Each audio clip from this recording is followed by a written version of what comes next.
Hi everyone, welcome back to Cooking Club. We are going to get started, and this week we are making a cheesy pull-apart bread. A couple of the things we'll need. You'll need a whole stick of butter in kind of a medium-sized microwave-safe bowl. You can also do this on your stovetop in like a saucepan to melt your butter. The only other thing that we'll be adding to the butter is some garlic powder. At the end, we will be using parsley flakes.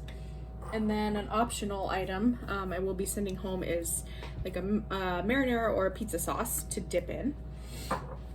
You will need something to cut on, and you'll need a serrated knife, and I'll show you what that means in 1 minute. The other thing you'll need is a baking dish. So I've got one layer of tin foil on the bottom, and then this layer is going to lay on top like that, because we're going to place the bread here and then we're going to wrap and fold it over while it bakes. So serrated knife is one of these. Also, sometimes it's called a bread knife, but you can see it has the really bumpy edges down here. So that one's good for cutting bread. So this part, if you're a little bit nervous, I definitely recommend getting the help of an adult. Just remember, keep your fingers away from the blade of the knife.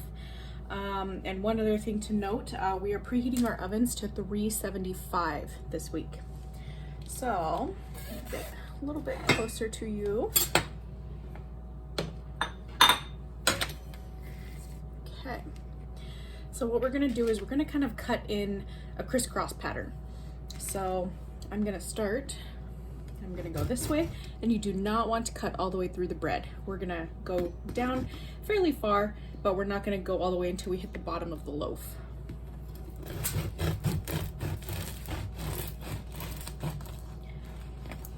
So, as you can see, I have a big cut in there, but I didn't go all the way through.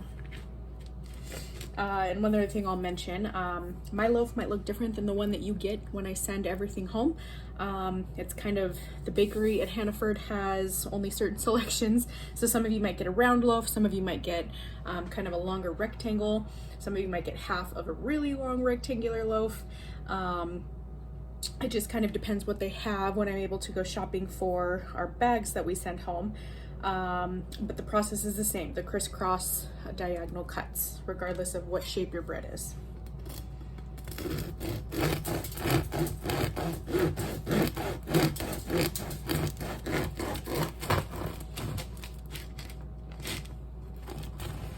And one other thing to note, serrated knives are great for cutting bread because the knife does the work. You don't need to push down on your bread. You don't want to force it. Just make sure that you're not mushing your bread down, okay? We're just gonna hold it and let the knife do the work.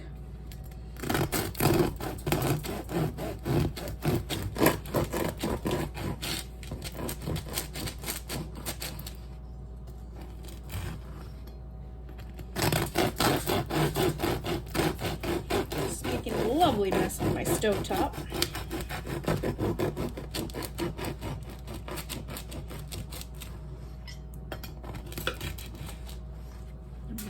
And I'll cut and hold from this side. So you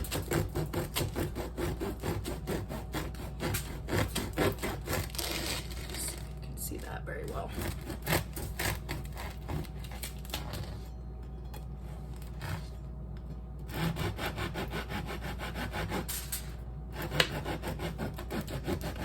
It is the hard part with crusty bread. Some of the pieces that are burnt a little more take a little bit more work, and my knife is also not super sharp.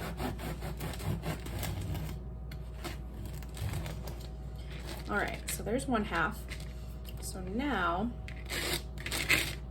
we started this way, so what I'm gonna do now is just kind of cut at a diagonal going this way.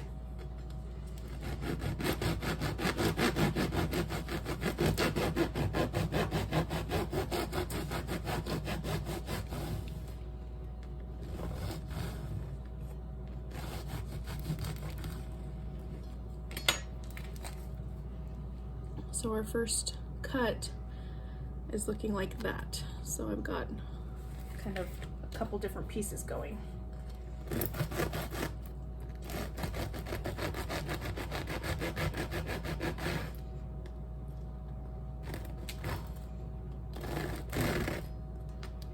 Again, watch your fingers. This is where it gets a little tricky.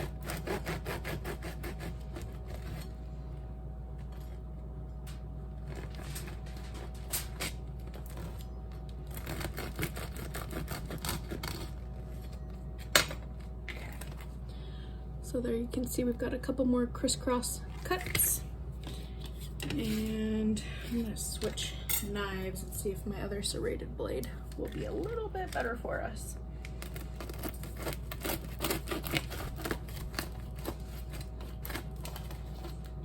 It does get a bit difficult because we now have two sides of the bread that are cut.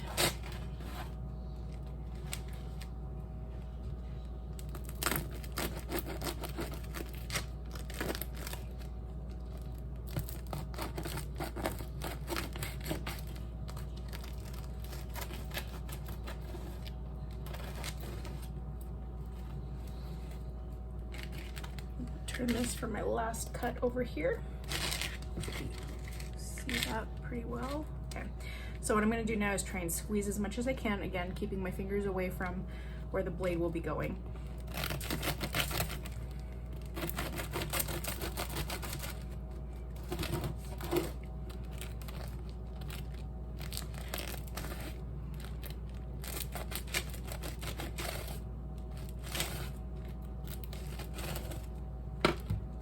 Okay. So we've got lots of little pieces that we'll be able to pull out. One thing I'm going to do really quickly before I start anything else is just clean off my top, because my stove top has a lot going on right now with all these crumbs.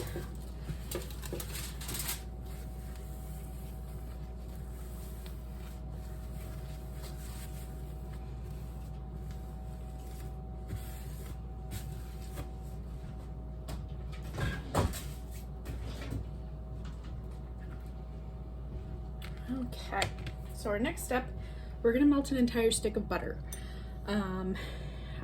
I wanna go in 20-second increments because, as you've seen before, when we've melted butter, sometimes it pops if you cook it for too long. So I'm gonna go for 20 seconds first, and then I'll see how that comes out.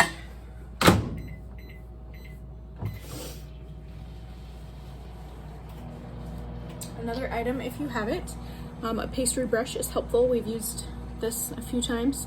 Otherwise, a spoon is just fine.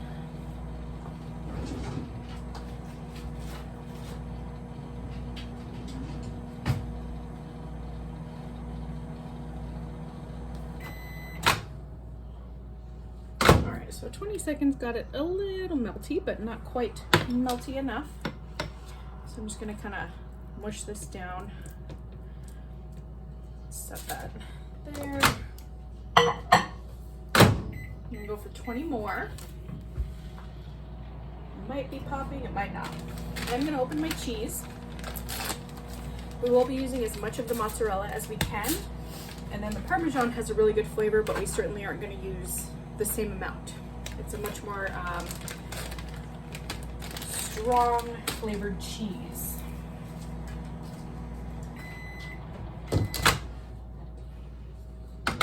Okay, so that looks really good to me. Again, if you're heating in glass, please be careful because glass does get warm in the microwave.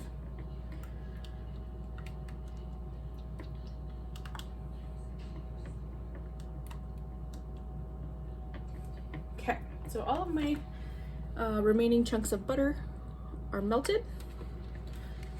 What I'm going to do now, this calls for 1 tablespoon of garlic powder. My tablespoon is currently in the dishwasher, so I'm going to use 1 teaspoon times 3. 1 teaspoon is the equivalent, 3 teaspoons is the equivalent of 1 tablespoon. So if you ever need to kind of mix and match and make use of your spoons, then you can do that.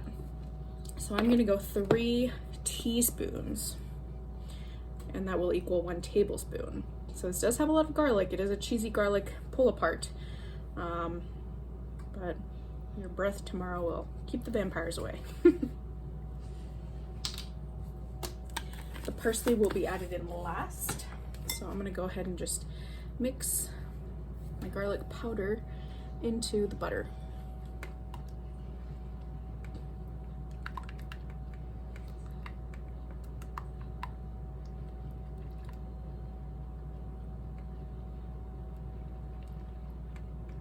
Okay, so now what we're gonna do is we're gonna get as much of this butter into the bread and the nooks and crannies that we just cut.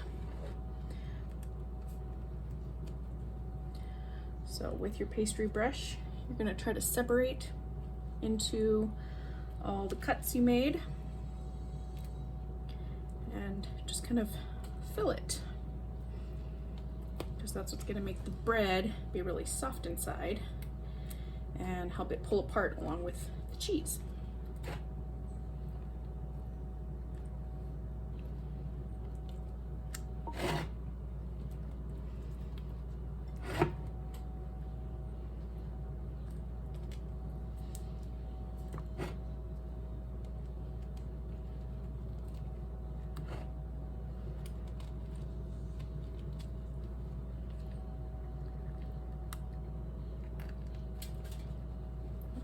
Turn my loaf now that I'm further on the other side.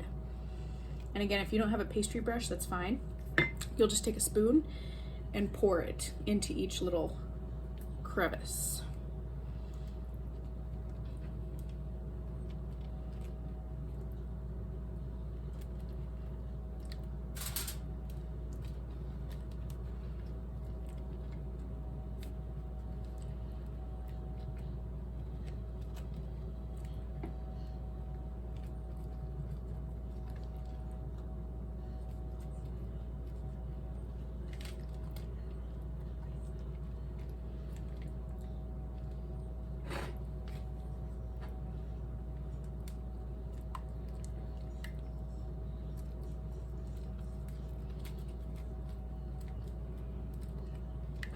So remember, since we cut both directions, you're gonna wanna make sure both cut pieces have the butter mixture in it.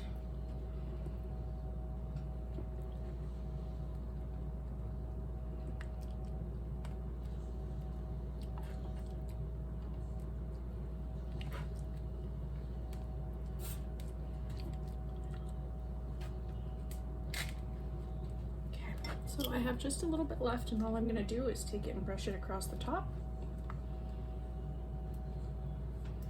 And one thing that I'm realizing I should have done, I should have transferred this over to my baking sheet before I started this process, but that's okay.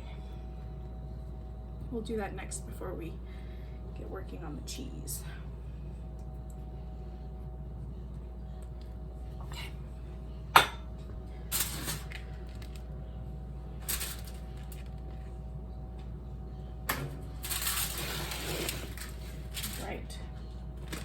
So mozzarella first.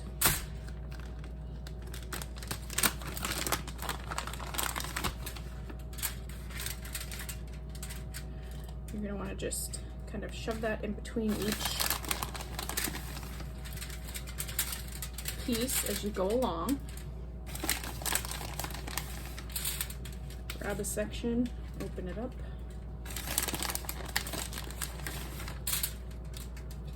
Quite the messy project, but while our stuff is baking, we can clean our workspace.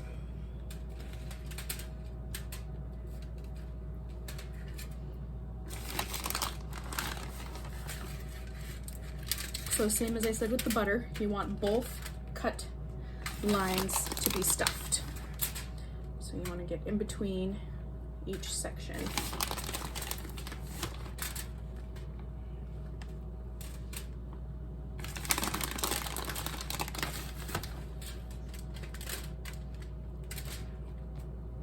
All right, so now I'm gonna go for the Parmesan, and this will be significantly less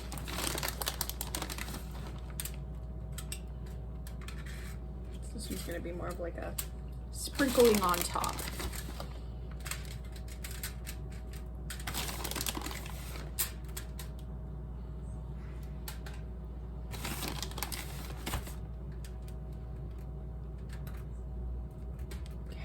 I'm gonna wash my hands really quick and then we'll do some parsley.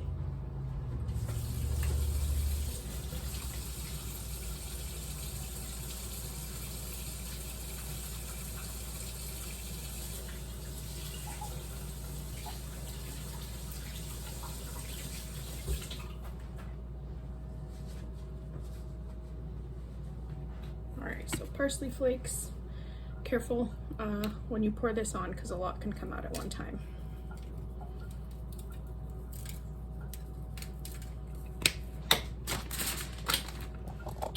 So here's what it looks like before it goes into the oven.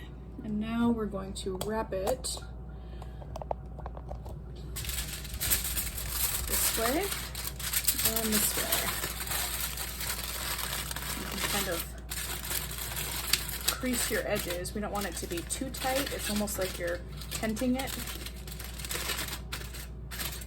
But we do want it covered so that everything gets nice and melty. So this is gonna go in the oven for 30 minutes.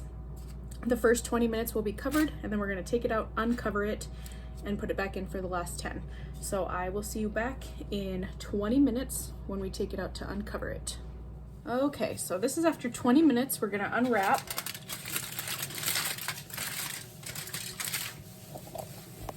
You can see how it's starting to get melty, but it's not quite melty enough. We want it to be super cheesy and melty. So now I'm just gonna kind of fold the edges here.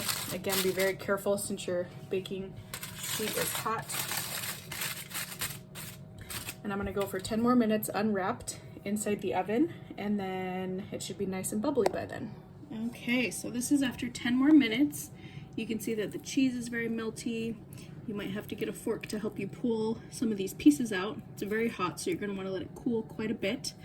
But it should come apart quite easily. And you want it to be golden brown on top. So this one looks like it came out really well for me. Let me know if you guys try any other variations of this, and I hope you enjoy it, and I'll see you next week. Bye everyone.